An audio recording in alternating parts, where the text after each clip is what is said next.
मैं जीते जी मर जाऊंगी। वो चीख रही थी, चिल्ला रही थी, लेकिन अब इसकी आवाज सुनने वाला कोई नहीं था। कैब दरवाजे को बाहर से कुंडी लगाकर वहां से जा चुका था और वो दुल्हन के रूप में खुद के साथ होने वाले इस हादसे पर आंसू बहा रही थी। आज इसकी शादी थी। पहले तो वो खुद इस शादी पर राजी ना थी, लेकिन बहन और माँ के समझाने पर वो समझ गई थी कि माँ बाप की खुशी में खुश होना ही असल खुशी है। इसने मोहब्बत को एक कोने में दफनाकर अपने बाबा के दोस्त के बेटे के आए रिश्ते पर शादी के लिए नेक और सच्चे दिल से रजामंदी दे दी। बारात आ चुकी थी। वो भी पार्लर से तैयार होकर आ चुकी थी। वो इस कदर खूबसूरत लग रही थी कि जो आंखें इसकी तरफ नजर उठाकर देखती तो वो कुछ लम्हे के लिए ठहर सी जाती। वो फूलों में बहार की मानद मालूम हो रही थी। इसका हुस्न चांद को भी मान दे रहा था। निकाह का वक्त हुआ तो मौलवी ने निकाह पढ़ाना शुरू कर दिया। सब रवायती लड़कियों की तरह निकाह के वक्त मरियम का दिल भी किसी सूखे पत्ते की तरह लरज रहा था। मौलवी ने कबूल है का इकरार करने को कहा तो वो कुछ लम्हे खामोश रही। मौलवी ने दोबारा अपने सारे फिक्रे दोहराए तो फिर वो कुछ ना बोली। इसके बाप ने बेटी की हालत देखकर अपना शफकत वाला हाथ इसके सर पर रखा तो इसने भी सहारा मिलते ही 3 दफा कबूल है का इकरार कर दिया। हर तरफ मुबारक की पुकार गूंज उठी। इसकी शादी पर इसके घर वाले बहुत खुश थे। इसके घर वालों की रवायत थी कि लड़की को स्टेज पर ना बिठाते। सालियां दूध पिलाई की रस्म करने इसे अकेला छोड़कर स्टेज पर चली गईं। कुछ ही लम्हे गुजरे थे कि कैफ को वहां देखकर वो धक्सी रह गई। एकदम पुरानी मोहब्बत का जख्म हरा हुआ। लेकिन देखते ही देखते कैफ ने इसके मुंह पर सफेद रुमाल रखा और वो होशो हवास से बेगाना हो गई। इसे जब होश आई तो वो एक अंधेरे कमरे में थी। वो अभी सारी सूरत हाल समझने की कोशिश कर ही रही थी कि कैफ वहां आया और इससे मुखातिब होकर बोला कि आज इसकी बहन को सुकून मिलेगा। कैफ की बात को सुनकर कुछ लम्हे के लिए मरियम साकित रह गई कि क्या सिर्फ एक बदले के लिए वो इसके हाथों इतना अरसा कठपुतली बनी रही। इसने रोते हुए कैफ के सामने हाथ जोड़े कि इसके बाप की इज्जत का जनाजा निकल जाएगा, वो इसे जाने दे। लेकिन कैफ इसे एक थप्पड़ मारकर वहां से चला गया। वो इसका इस कदर बदला हुआ लहजा देखकर दिल महसूस करके रह गई। अगले दिन सुबह होते ही कैफ ने इसे गाड़ी में बिठाया। वो किसी रोबोट की तरह चुपचाप बैठ गई और इसके ससुराल की तरफ गाड़ी मोड़ दी। कैफ ने रात जो इसकी इज्जत, एतबार और मोहब्बत की धज्जियां उड़ाई थीं, वो बिल्कुल पत्थर हो चुकी थी। इसके अंदर से हर जज्बा यूं जैसे खत्म हो चुका था। वो अपने नसीब की इस कदर सियाही पर बिल्कुल चुप हो गई थी। इसे यूं लग रहा था जैसे जिंदगी खत्म हो चुकी है।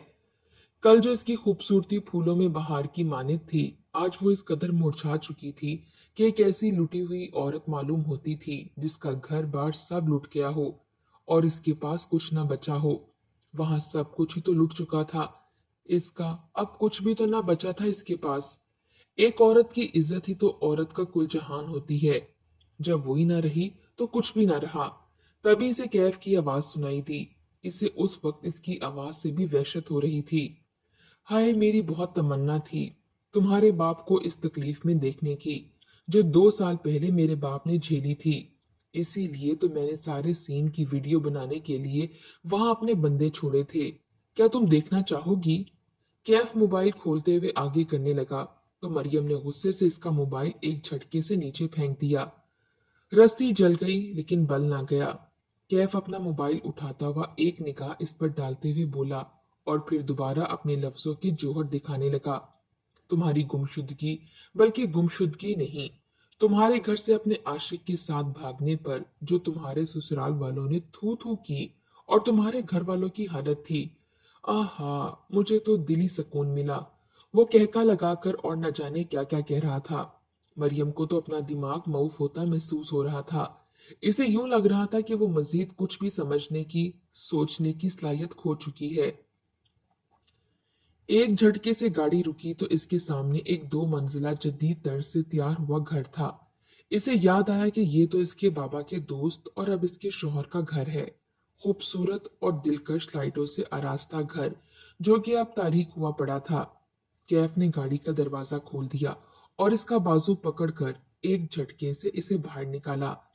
अब वो कैफ के रवैये पर हैरान नहीं हो रही थी, क्योंकि कल से इसने इसके साथ जो जो किया था वो इसको कब्र में पहुंचाने के लिए काफी था। वो अब इस अजियत को सोचना भी नहीं चाहती थी। कैफ इसे वहां खड़ा करके एक नफरत भरी निगाह इस पर डालकर तंजिया मुस्कुराहट से अपनी गाड़ी में बैठकर वहां से जन से गाड़ी भगाकर ले गया। अब सुबह सुबह सुनसान सड़क पर घर के सामने वो तन्हा खड़ी सूरत हाल को समझने की कोशिश कर रही थी। न जाने अंदर जाकर इसके साथ कैसा सलूक होगा। वो अब खौफजदा हो रही थी कि अंदर जाकर क्या होगा, लेकिन वहां सड़क पर ऐसे हुलिये में भी खड़ी नहीं हो सकती थी। वो हिम्मत करते हुए कदम उठाती दरवाजे की जानिब बढ़ी। वहां वो पिछले कई सालों से आ रही थी, इसीलिए वो इस घर के हर कोने से वाकिफ थी। जैसे ही इसने बेल बजाई, अंदर से एक मानूस सी आवाज इसके कानों से टकराई, जो पूछ रहे थे कि कौन है। वो इस आवाज को अच्छे से जानती थी। आंटी सादिया का इससे बहुत लगाव था।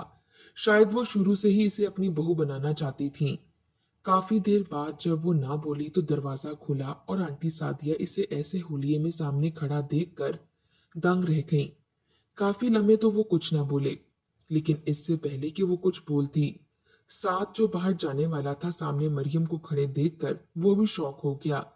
मरियम ने आंसुओं से भरी आंखों से इसकी तरफ देखा कि शायद इसे तरस आ जाए, लेकिन वो इंतहाई स्पार्ट लहजे में माँ से मुखातिब हुआ कि इसे घर में एक कदम भी न रखने दीजिएगा। मरियम को इससे कोई उम्मीद भी ना थी। आंटी सादिया को न जाने इस पर तरस आया था या वो तजस्सुस के हाथों मजबूर हुई। शफकत भरे लहजे में इसकी तरफ देखते हुए बेटे से मुखातिब हुई कि इसको सफाई तो देने दो, कि आखिर इसके साथ कोई हादसा हुआ है या वो कहाँ थी। लेकिन माँ की बात बजाय समझने के वो इश्तियाल में आ गया और गुस्से से माँ की तरफ देखते हुए बोला, अगर आपने इसे घर में दाखिल भी किया तो मैं इस घर में नहीं आऊंगा। जिसने बीच सड़क अभी निकाह के दो बोल पड़ने पर ही मेरी इज्जत का जनाजा निकाल दिया, मैं इसको अपने घर में बुलाकर इससे ये तफसील पूछूं कि वो सारी रात कहाँ गुजार कर आई है। वो इश्तियाल में बोलता जा रहा था, क्योंकि इसकी बीवी की शादी के दौरान ही भागने पर सब मेहमान अपने घरों को जा चुके थे। इसने वलीमे का सारा इंतजाम कैंसिल कर दिया। अब इसके और इसकी माँ के अलावा घर में कोई भी मौजूद न था। मरियम कल से रो रो कर इतना थक चुकी थी कि अब इसके आंसू भी ना निकल रहे थे। वो सपाट चेहरे से खड़ी सामने दीवारों को घूर रही थी जब इसे दोबारा सादिया की आवाज सुनाई दी। अब यहाँ से जाओगी भी या धक्कों की जरूरत है। वो पत्थर दिल बना हुआ इसको मजीद दुख दे रहा था, लेकिन इससे पहले कि वो वाकई से मजीद रुस्वा करता, वो खुद ही अपना लहंगा उठाकर वहां से वापस मुड़ गई। इसका घर भी कुछ ही दूर था। अगर वो पैदल जाती तो आधे घंटे में पहुंच जाती, लेकिन वो जानती थी कि वो अगर अपने घर गई तो इसके घर वालों ने तो इसे बगैर कसूर के ही इसे जिंदा दरगो कर देना है। किस्मत ने इस कदर तारीकी लिख दी थी कि अब अगर वो लाख सफाइयां देती, किसी ने नहीं सुननी थी। वो लरसते दिल के साथ घर की जानिब चल दी। सुबह का वक्त होने की वजह से वहां पर कोई इक्का दुक्का ही इंसान नजर आ रहा था। नंगे पांव सड़क पर काफी दूर चलने की वजह से अब इसके पांव भी दुखने लग गए थे, लेकिन वो हर एहसास से आरी ऐसे जा रही थी गोया कोई मशीन हो। घर के दरवाजे के सामने खड़े होकर इसने अपनी सारी हिम्मत जमा की और बेल बजाई। काफी देर बाद दरवाजा खुला तो सामने मुलाजमा को देखकर इसकी जान में जान आई, लेकिन मुलाजमा इसे सामने देखकर हैरत ज़दा होने के साथ साथ बेगानगी भी दिखा रही थी। वो अपना लहंगा उठाए अंदर की जानिब बढ़ गई। अभी इसने चंद कदम ही तय किए थे कि इसकी माँ की नजर इस पर पड़ गई। न जाने कब के रुके बेताब आंसू आंखों से बहने लगे और वो भागकर माँ के गले लग गई। माँ बेटी की ये हालत देखकर धक से रह गई। मरियम हिचकियों से ऊंची आवाज में रो रही थी। इसकी आवाज सुनकर इसके भाई बहन और इसका बाप भी कमरे से निकल आया, लेकिन इसे सामने देखकर इनका बस न चला कि वो इसे कत्ल कर देते। कल सारी दुनिया के सामने जो इसने इनको जलील किया और कहीं मुंह दिखाने के काबिल न छोड़ा, आज वो इनके घर में खड़ी थी। वो आपे से बाहर हो गए और भूल गए कि वो इनकी सगी औलाद है। उन्होंने इसे एक झटके से इसकी मां से अलहदा किया और इसका बाजू पकड़कर दरवाजे की जाने बढ़ गए। तुम्हारी हिम्मत भी कैसे हुई इस घर में अपने मनहूस कदम रखने की। मरियम इनका ऐसा रूप देखकर दंग रह गई। प्लीज बाबा, मेरी बात सुने। इसने रोते हुए बुलंद आवाज में अपने बाबा को मुतवज्जा करना चाहा। इसके बाप ने एक झटके से इसे दरवाजे के आगे रोका और इस पर एक नफरत भरी निगाह डालकर बोले कि आज के बाद इसका इनसे कोई ताल्लुक नहीं, वो इनके लिए मर चुकी है। इसलिए बेहतर है कि वो दोबारा इन्हें कभी अपनी शक्ल भी ना दिखाए। लेकिन वो इसकी कोई बात सुने बगैर इसे घसीट रहे थे। वो रोती बिलखती रही, लेकिन इसके बाप ने इसे बाहर धक्का देकर दरवाजा बंद कर दिया। इसकी माँ और बहन तड़प तड़प जा रही थीं कि न जाने इसके साथ क्या हुआ है, लेकिन इनकी हिम्मत ना हुई कि वो इसके बाप को रोकतीं। मरियम का दिल अजियत से फटा जा रहा था। इसके पास कोई रास्ता न बचा था। वो अपने घर के बाहर ऐसे ही बैठ गई। अब जाए तो जाए कहाँ? इसे सब रास्ते बंद दिखाई दे रहे थे। वो सर घुटनों में दिए बैठी थी। तभी इसे अपने पास कदमों की आहट सुनाई दी। इसने सर उठाकर देखा तो सामने इसकी अजीजो जान दोस्त राबिया खड़ी थी, जो इसे इंतहाई दुख से देख रही थी। वो बगैर कुछ कहे इसे उठाकर अपने घर ले गई। इसको अपने कपड़े दिए कि तब्दील कर ले, खाना खिलाया, तो फिर मरियम ने सारी कहानी इसकी गोश गुजार कर दी। इसका चेहरा इस कदर सपाट था कि राबिया को खौफ महसूस हो रहा था। राबिया भी इसके दुख में शदीद दुखी थी, लेकिन राबिया की माँ भी मरियम का वजूद ज्यादा देर बर्दाश्त न कर सकी और राबिया से दो टोक लहजे में इसे वहां से भेजने का कहा। वो जो इसके सदके वारी जाती थी। इनके भयानक रवैये पर, ऐसी जिल्लत पर मरियम का दिल किया कि जमीन फटे और वो इसमें समा जाए। इसने राबिया का गाउन पहना।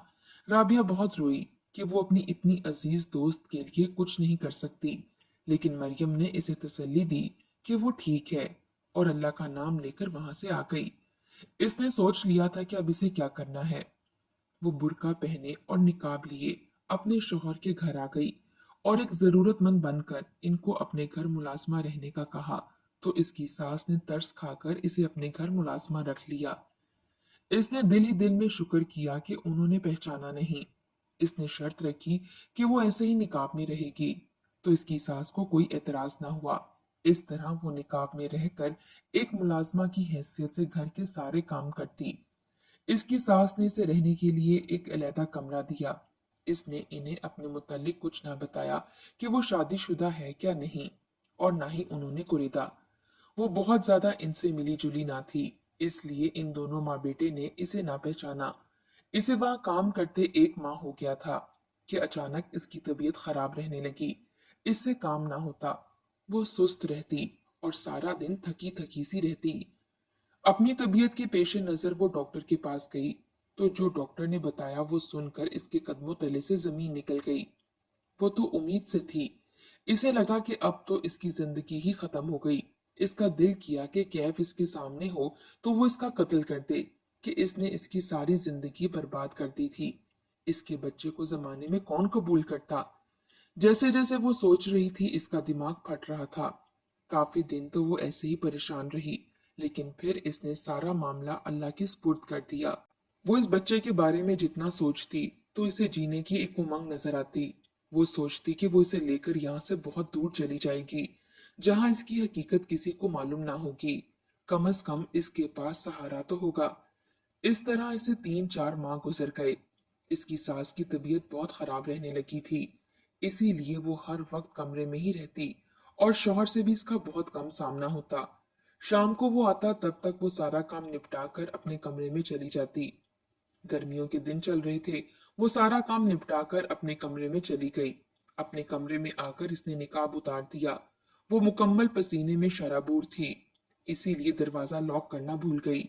इसे आदत थी अंधेरे से डरने की वजह से वो लाइट जलाकर सोती थी। अभी इसे सोए थोड़ी ही देर हुई थी कि इसका दरवाजा खुला और शौहर जो इसे अपनी माँ की तबीयत का बताने आया था, सामने अपनी मनकूहा को देखकर धक से रह गया। काफी लम्हे तो वो अपनी जगह से हिल ही ना सका। दरवाजा खुलने की आवाज पर वो भी उठ बैठी और अपनी असलियत खुलने पर इसका भी रंग फक हो गया। सादी से कुछ भी कहे बगैर वहां से वापस आ गया और वो टेंशन में मुब्तला हो गई कि न जाने अब क्या होगा। काफी देर वो चुप करके इंतजार करती रही, फिर अपना गाउन और निकाब लिए बाहर आ गई और सास के कमरे में देखा, लेकिन इसकी सास वहां मौजूद ना थी और साथ भी घर पर ना था। यानी कि वो इसकी सास को लेकर अस्पताल गया था। वो अपने कमरे में चली गई और इनके आने का इंतजार करने लगी। काफी देर बाद बाहर से एम्बुलेंस की आवाज आई, तो वो निकाब में ही धड़कते दिल के साथ गई, तो सास को सफेद कफन में लिपटा देखकर वो गंग रह गई। साथ ने इसे निकाब में देखा, लेकिन माँ के दुख की वजह से नजरें फेर लीं। 3 दिन तो यूं ही गुजर गए। सब मेहमान अपने अपने घरों को चले गए, तो घर में सिर्फ साद और वो रह गए। अब इसका दिल जोरों से कांपा कि न जाने कब साद इसे घर से निकाल दे। वो किचन में निकाब में खड़ी खाना बना रही थी जब साद इसके पास आया और इसे मुखातिब करके बोला कि अब इसे इसकी हकीकत तो मालूम हो गई है, तो अब ये निकाब का ढोंग न रचाए। और आगे बढ़कर एक झटके से इसका निकाब खींच दिया। मरियम बगैर किसी गुनाह के मुजरमों की तरह शर्मिंदगी से गर्दन झुकाए खड़ी थी। काफी देर जब साद इसे नफरत से ऐसे ही घूरता रहा, तो वो हिम्मत करके बोली कि प्लीज मुझे बोलने का एक मौका तो दें। न जाने साद इस कदर रहमदिल कैसे हो गया कि इसने इसे कहा कि बताओ क्या बताना चाहती हो। मरियम जल्दी से बोली कि मेरे बाबा लोग दो भाई हैं। मेरे दादा दादी ने दोनों के नाम बराबर जमीन लिखवाई थी, लेकिन ताया की नीयत में खोट आया तो उन्होंने बेईमानी से हमारा आधा हिस्सा भी अपने नाम करवा लिया। लेकिन मेरे बाबा इस बात से लाइलम थे। मेरे बड़े भाई और ताया की बेटी की पसंद से मंगनी हो गई। इनकी शादी की तैयारियां चल रही थी कि इन्हीं दिनों मेरे बाबा को ताया की असलियत मालूम हो गई। बाबा बहुत दुखी हुए। उन्होंने ताया से पूछा तो ताया साफ मुकर गए। अब्बू को ताया की बेईमानी और झूठ ने बहुत दुखी किया और इन्हें तैश भी आया। लेकिन ताया ने अपना गुनाह मानने की बजाय उल्टा मेरे बाबा पर ही बेईमानी का इल्जाम लगा दिया। बाबा ने भी गुस्से में आकर मंगनी तोड़ दी। लेकिन बाबा का गुस्सा वक्ती था। उन्होंने बाद में ताया को शादी का कहा तो ताया ने जवाबन कहा कि वो अपनी बेटी को जान से मार देंगे, लेकिन मेरे भाई के साथ इसकी शादी नहीं करेंगे। इनकी इस कदर बेइतनाई पर बाबा बेकसूर होते हुए भी बहुत दुखी हुए। और फिर ऐसा ही हुआ। मेरी कजन मेरे भाई से बहुत मोहब्बत करती थी। वो ज्यादा देर ये सदमा बर्दाश्त ना कर सकी और इसने जहर की गोलियां खा ली। टाइम पर अस्पताल ना पहुंचने पर इसके रास्ते में ही इसकी मौत हो गई। वो बताते हुए मुसलसल रो रही थी। इसके आंसू टिप टिप गिर रहे थे। साद बहुत गौर से इसकी गुफ्तगू सुन रहा था। वो फिर बोलना शुरू हुई। मेरी कजन की वफात पर हम सब भी बहुत दुखी हुए। मेरे भाई की हालत भी बहुत बुरी थी। हम लोग ताजियत के लिए ताया के घर गए तो ताया और ताई ने अपनी बेटी की मौत का जिम्मेदार हमें ठहराते हुए मेरे बाबा को अपनी बेटी का कातिल कहा और हमारी इतनी बेइज्जती करके हमें घर से निकाल दिया। मोहल्ले वालों के सामने हमारी कोई इज्जत ना रही और सब मेरी कजन की मौत का जिम्मेदार हमें ठहराने लगे। 2-3 महीने गुजर गए, हालात नॉर्मल हो गए, लेकिन हमारे ताया के साथ ताल्लुकात में बेहतरी ना आई। फिर एक दिन मुझे ताया के छोटे बेटे कैफ की तरफ से मैसेज आया, जिसमें इसने जाहिर किया कि वो अपने माँ बाप के रवैये पर बेहद शर्मिंदा है और माफी भी मांगता रहा। मेरा इससे पहले भी टकराव बहुत कम ही होता था। इसकी बातों से वो मुझे बेकसूर लगा और मैंने इसकी बात पर यकीन कर लिया। इसी तरह अब वो रोज मुझे किसी न किसी बहाने से मैसेज करता और मैं भी जवाब दे देती। आहिस्ता आहिस्ता इसने मुझसे मोहब्बत के दावे शुरू कर दिए और मुझे मिलने को ले जाने लगा। ऐसे ही मेरे घर वालों को इस बात की खबर हो गई। उन्होंने मुझे रोका। मेरे बाबा तो गुस्से में आ गए। मैंने कैफ से शादी की जिद पकड़ ली, लेकिन कोई भी ना माना। मेरी बहन मुझे बहुत समझाती कि इसके घर वाले किसी सूरत मुझे कबूल नहीं करेंगे। मेरा भाई इस मामले में कुछ न बोला। इसने मेरी कजन की मौत का जिम्मेदार हमें ना ठहराया, लेकिन इसकी मौत पर वो हमसे कट गया। मेरी माँ की इल्तिजाओं, बाप की इज्जत और बहन के आंसुओं का आखिर मुझ पर असर हो ही गया और आहिस्ता आहिस्ता मुझ पर से कैफ की मोहब्बत का जुनून उतर गया और मैंने इनकी बात को समझकर कैफ की मोहब्बत को खैर बात कह दिया। कैफ बहुत तड़पा कि ऐसे नहीं करो। मैं इतनी पागल, मुझे यही लगता रहा कि वो मेरी मोहब्बत में तड़प रहा है, लेकिन वो तो बदले की आग में तड़प रहा था। जो मुझसे शादी करके पल पल वो मेरे बाप को तड़पाना चाहता था। फिर मैंने आपसे शादी की रजामंदी दे दी तो मेरा निकाह आपसे हो गया। अगर मुझे भागना ही होता तो मैं निकाह भी ना करती साद। वो रोते हुए तड़प कर बोली और फिर बताने लगी। कैफ ने अपने कुछ बंदे जासूसी के लिए शादी में छोड़े हुए थे। निकाह और रिफ्रेशमेंट के बाद जब दूध पिलाई की गई, रस्म शुरू हुई तो सब लड़कियां मुझे अकेला छोड़कर वहां से चली गईं। तभी खिड़की से कैफ आया। इससे पहले कि मैं सूरत हाल समझती, इसने मेरे मुंह पर सफेद रुमाल रखा और मैं होशो हवास खो गई। जब मेरी आंख खुली तो मैं एक तारीक कमरे में थी। फिर इसके बाद जो हुआ वो मैं सोच भी नहीं सकती। एक अजियत ने इसे अपनी लपेट में ले रखा था। कैफ की असलियत ने मुझे इतना ना तोड़ा जितना आपकी और मेरे माँ बाप की बेअतनाई ने मुझे तोड़ा। मेरे माँ बाप इस कदर बेइतबारे हो गए कि उन्होंने भी मेरी एक बात ना सुनी और मुझे घर से निकाल दिया। फिर मेरे पास और कोई रास्ता ना बचा तो मैं आपके घर में आखिरी उम्मीद लेकर आई। लेकिन यहाँ भी कुछ अरसा काम करने के बाद एक क़यामत मेरी मुंतजिर थी। वो सर झुकाए बोली, तो साद ने सवालिया नजरों से इसकी तरफ देखा। तो वो आहिस्तगी से बोली कि वो कैफ के बच्चे की मां बनने वाली है। इसकी बात पर साद का हाथ ढीला होकर पहलू में गिर गया। मरियम गर्दन झुकाए खड़ी थी। जब इसे अपने कंधे पर दबाव महसूस हुआ, इसने सर उठाकर देखा तो साद ने इसे हौसला देने वाले अंदाज में कहा कि मैं तुम्हें ऐसी ही हालत में कबूल करता हूँ। इसकी बात पर मरियम को गोया किसी ने नई जिंदगी बख्श दी हो। वो बेयकीनी से इसका चेहरा देखने लगी। लेकिन ये बच्चा, वो मायूस और शर्मिंदा सी बोली। तो साद ने कहा कि वो बच्चा भी कबूल करने के लिए तैयार है। वो इसको एक ख्वाब महसूस कर रही थी, लेकिन वो ख्वाब नहीं था, वो एक हकीकत थी। वो खुशी से सरशार हो गई। तो साद ने इसे आगे बढ़कर गले से लगा लिया।